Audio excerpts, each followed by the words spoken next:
Hi everyone, my name is Wally Cirafesi and I'm currently a fellow at the Swedish Collegium for Advanced Study and a researcher in New Testament at Lund University. Thanks for being interested in my new book, John Within Judaism, which was published last year by Brill as part of its Ancient Judaism and Early Christianity series. This video here is meant to be a very short introduction to what the book is about, perhaps encourage you to get your hands on a copy at a library near you, and to welcome you to engage constructively with me over the ideas that I present in it. And you can reach out to me by just Googling my name and finding me on academia.edu. I'm quite active there. So a bit of a bird's eye view of the book. The topic of the book is the relationship between the Gospel of John and Jewishness in antiquity. The topic continues to be a hot one on the Johannine studies market, and it also continues to be a highly problematic one, and it has been for many, many years. Contentious subtopics such as Johannine anti-Judaism or John's place in the so-called parting of the ways are touched upon in the book, but I've not really conceived of it as a study of anti-Judaism or the separation between Judaism and Christianity as such.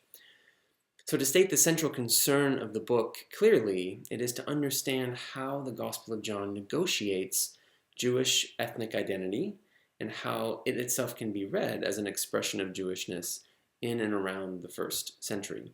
So in this very, very short statement, there are at least 4 terms that are conceptually loaded and have been definitionally elusive for scholars, and so they present a number of methodological challenges, which I attempt to address in the book and then work through in my analysis.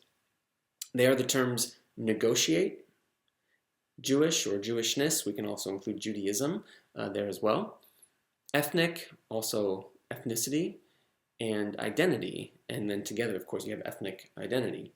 A few words then on how I approach each of these in the book. Ethnicity in antiquity revolved around those socially and discursively constructed characteristics associated with the group's identification as an ethnos, whether claimed by insiders or attributed by outsiders. So the 4 common characteristics, I want to stress here that they're not necessarily objective criteria, but 4 sort of generally agreed upon characteristic of ethnic groups in antiquity that I've chosen to focus on in the book as a way into speaking about ethnicity are the following: a notion of peoplehood or kinship, ancestral laws, attachment to a territory, an ancestral territory, real or imagined. That'll become important in the chapter that I devote to concept of land. And then a 4th here being the worship of ancestral gods in a national cult, with national there simply referring to a politically legitimated supralocal ethnic institution. So in the context of Second Temple period Judaism, we have, of course, the Jerusalem temple and the national cult. While these 4 characteristics are not entirely incongruous with modern anthropological approaches to ethnicity, we could see Anthony Smith, Thomas Helen Eriksson, Sean Jones, and Jonathan Hall as some examples of scholars who blend the 2 modern anthropological approaches to ethnicity and studying ancient history. My own thinking has been primarily influenced by historians such as Steve Mason and Paula Fredrickson, who've developed these characteristics in their discussions about ancient ethnicity and what it meant to be a member of an ethnic group, that is, an ethnos. In my own approach, these ethnos-related categories represent conceptual or concrete sites of identity formation, and how I'm understanding identity formation there is simply as a process of socially situated meaning making. So what kinds of values and orientations are developed around particular sites of meaning making. And this discursive engagement in processes of meaning making centered upon these sites is how I'm understanding the broader concept of ethnic identity. So because ethnic identities, whether we're talking about Jewish ethnic identity, Greek, Roman, Egyptian, what have you, are socially and subjectively constructed, they are ever and always negotiated. And so this is another key term that I work with throughout the book. That is, they are dynamic, right? Relational. They imply internal variation in gains and losses. They're not static. by any stretch of the imagination. But they are not indefinitely flexible either. Right? The very idea that one could change their ethnic identity in antiquity, as well as today, we should mention that, suggests that there were indeed discernible boundaries between ethnic groups, no matter how ideologically constructed or fluid or unpoliced those boundaries may have been. So Jews in antiquity, that is, those who claimed the ethnic label Iudaios, or those upon whom that label was imposed, constituted an ethnos. And we've got lots of ancient sources that the book tries to detail that substantiate that concept. So the Jewish ethnos, the Iudaioi, constructed their own notions of peoplehood, had ancestral laws, an attachment to an ancestral land, and a national cult. So in other words, they had common sites of meaning-making that other ethne had. But one of the major points that my book tries to highlight is that the Jewish ethnos was certainly, and by no stretch of the imagination, a static or fixed or monolithic category. There was a high level of internal variation with Jews throughout the Mediterranean world engaged in very different processes of meaning-making regarding their ethnic identity. Jews negotiated their Jewishness in very different, sometimes even incompatible ways, performing their ethnic identity variably and visibly through the formation of beliefs, rituals, and material culture. This socially situated performance is how I've approached the term Judaism. And to capture heuristically its variability, I've developed a spectrum of Jewish identity with what I've called priestly-oriented Judaism on one end and diasporic Judaism operating on the other end. Right? And I want to stress that this spectrum that I work with that becomes sort of foundational thread throughout the book is for heuristic purposes. It's not meant to sort of reify so actual concrete real ways that Jews necessarily thought about their own identity, but it's for analytical purposes. The determining analytical factor for where an expression of Jewishness coming from a range of sources, whether we're talking about texts or material culture, or whatever it might be, the determining analytical factor for where an expression of Jewishness generally sits on this spectrum is neither geography nor actual identity as priest or priestly group, but rather how the expression positions itself in relation to the Judean political center. So I've tried to get away from thinking solely about geography, and especially when it comes to defining diaspora or a diasporic experience. And then to be on the priestly oriented end, it doesn't mean that either an individual or a group has to be necessarily an actual priest or priestly group. Here I'm primarily working with analytical models generated by scholars like Daniel Schwartz in Jewish Studies and Jonathan Z. Smith in History of Religions. Smith's notion of diasporic religion was particularly helpful for me. In contrast to what he calls homeland religion and how I frame essentially priestly-oriented Judaism, diasporic ethno-religions can reimagine access to their ethnic cults or their national cults around individual or communal experience or apocalyptic revelation. Ancestral laws are not statutory regulations, but primarily ethical or eschatological in nature. Real political territory can be metaphorized and oriented toward another world. And kinship relations can be constructed culturally and not just genealogically. Okay, so this is Smith's framework that I'm adapted to my survey and analysis of various forms of expressions of Jewishness in Jewish antiquity. So regarding the concept then of religion, religion of course is a key concept in my methodology. I basically followed scholars like Brent Nongbury and some others who see it really as an unhelpful anachronism that confuses rather than clarifies when it comes to the nature of Judaism and the notion especially of conversion in antiquity. The latter of which involved one's changing ethnic groups, not changing religions as we oftentimes think of it in a Euro-American context. So if religion existed at all in antiquity, it did not operate independently as a concrete, or I should say discrete, category of human experience. Rather, the concept of religion needs to be seen as inseparable from the performance of ethnic identity. And so this is how I understand the concept and the category of religion is really an outworking of one's process of meaning making when it comes to understanding their membership in an ethnos. So this is how I've approached the concept of religion in the book, trying to be as clear as possible that I'm using it as a second order analytical category. It's not native to my sources, as I believe the concept of ethnicity as ethnos actually is. So there's a bit of a distinction there.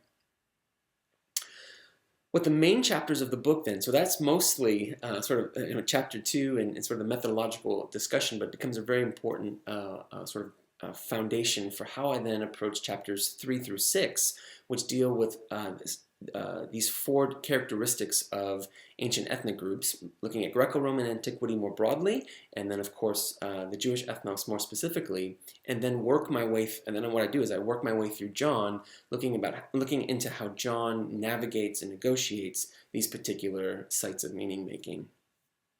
What I try to show is that John as a text is engaged in negotiating these sites of Jewish ethnic identity.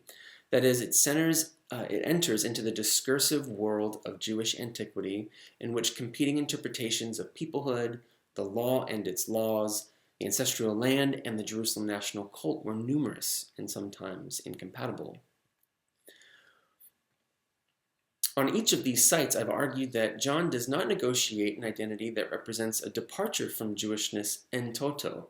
Rather, John's strategy is to move the reader from a priestly-oriented mode of meaning-making toward a diasporic one. Okay, now again, I'm not necessarily thinking in terms of geography here, or in terms of sort of more traditional categories of provenance or authorship or those kinds of things where John is writing from, who he's writing to, but rather more in experiential terms or identity formation terms. So John's Jewish identity is one that thinks about peoplehood primarily in terms of practice, not exclusively genealogy. It interprets Torah eschatologically and messianically rather than statutorily. It's one that re-territorializes, and I should stress, not deterritorializes, but re-territorializes the land of Israel into a kingdom not of this world, but of the world to come, and that imagines access to the Jewish deity and the national cult through apocalyptic messianic revelation. So in this way, I argue that John can be read as a Jewish text, as an expression of one strand within an internally varied early quote-unquote Judaism. So I want to make 4 final remarks before I then conclude this video. First, you might notice that I've not said much really at all about John's portrayal and harsh criticism of the Iudaioi, a term translated variously by various scholars as either the Jews or the Judeans. This is because while I absolutely affirm that it's an important issue, and I do address it in the book as well, I have tried, though, to move the discussion of John and Judaism beyond it. In other words, I don't think that John's overall engagement with Jewishness boils down solely and narrowly to its, of course, most frequently, negative disposition towards the Iudaioi as a character group. And as a number of scholars have argued recently with reference to other ancient Jewish texts, harsh criticism of Israel and Jews in and of itself does not immediately equate with a rejection of Judaism or sort of being outside or having broken the bounds of Judaism. Indeed, I think more scholars are recognizing that it's fully possible to identify with a group and at the same time criticize it even harshly. Secondly, and related to this, I want to reiterate that the book was not really intended as a study of John and anti-Judaism, nor does it intend to claim that it has solved the issue for Johannine scholars and Jewish studies scholars. A John within Judaism approach does not rescue John from its anti-Jewish reception history or its exclusionary ideology. And I want to be very clear with that. This approach does not absolve John from those challenging issues. A John within Judaism approach does not mean that we all of a sudden have an ethical John, at least not in the modern sense of that term. John is quite clearly not a manifesto of modern liberal pluralism, and I note the anachronism there. Okay? But as an ancient text, we shouldn't expect it to be. Certainly not any more than we would expect the Qumran Covenanters or the Jewish apocalypses or the early rabbis to be. all of whom arguably have analytically similar exclusionary and intra-Jewish supersessionist ideologies. In my view, treatments of John that turn Jesus into sort of an ecumenical universalist are misguided on that. We shouldn't expect John as an ancient text to engage in the same types of ethical norms that we would and have established or constructed in our own particular societies. Thirdly, on the other hand, in my view, what a John within Judaism approach does do is question whether the term anti-Jewish or anti-Judaism is really the best way for scholars to describe analytically John's hostility towards the Iudaioi and its general attitude towards Jewishness. So the terminology of anti-Judaism or anti-Jewish is deeply rooted in modern normative and normativizing discourses on the boundaries of Judaism and Christianity, both in antiquity and today.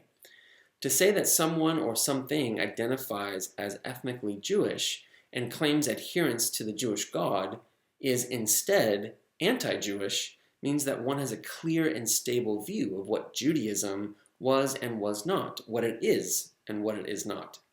One has put themselves in a position of power to adjudicate and reject the legitimacy of another group's own self-identification. Now, to be sure, John is certainly anti-something, and one might describe it as intolerant, exclusionary, and even unethical. But is John anti-Jewish? That's an open question. A competition over the question of who is truly a Jew between two groups simultaneously claiming Jewish identity is, in my view, quite a different story than, for example, the horrific Jew hatred we see spewing from the mouths and pens of later non-Jewish Christians in late antiquity and the Middle Ages, and from far-right white supremacists today. The latter are rightly described as anti-Jewish because they hurl their hate from the position of outsiders, from a position that does not self-identify as ethnically Jewish. Lastly, I want to say something about the accusation that a John within Judaism approach sometimes elicits, which is that such an approach is simply apologetic. I conclude my book with some reflections on this issue, but I do think it's worth saying maybe a few more things now. While naturally any interpretation of any text should and must be subject to critical examination, the charge that any attempt to read John within Judaism by interrogating the categories that have shaped both scholarly and religious normativizing discourses is akin to doing apologetics, as opposed to scholarship, is frankly unfair and does nothing to advance the conversation. Not only do I fear that this is simply an ad hominem argument, it also actually reproduces the normativizing discourses that we as historians seek to interrogate in the first place. And this, to me, is really what's at stake in the John within Judaism project. It's not about having an ulterior theological or moral agenda. I personally don't hold religious convictions that prevent me, in principle, from viewing John as anti-Jewish or rejecting it as an unethical model for modern speech and behavior, especially when it comes to interreligious relations. Rather, what's at stake, at least for me in my work, is challenging the normativizing impulses that have fed for centuries on the notion that John is somehow owned by Christianity via the Christian canon, that John is and must be read as Christian scripture, that is incommensurate then with Judaism. To claim that John is a Jewish text and can be read within Judaism actually creates a problem for those normative categories and impulses. It disrupts and creates an hermeneutical asymmetry, as Anders Runeson has noted, for both modern Christians and modern Jews.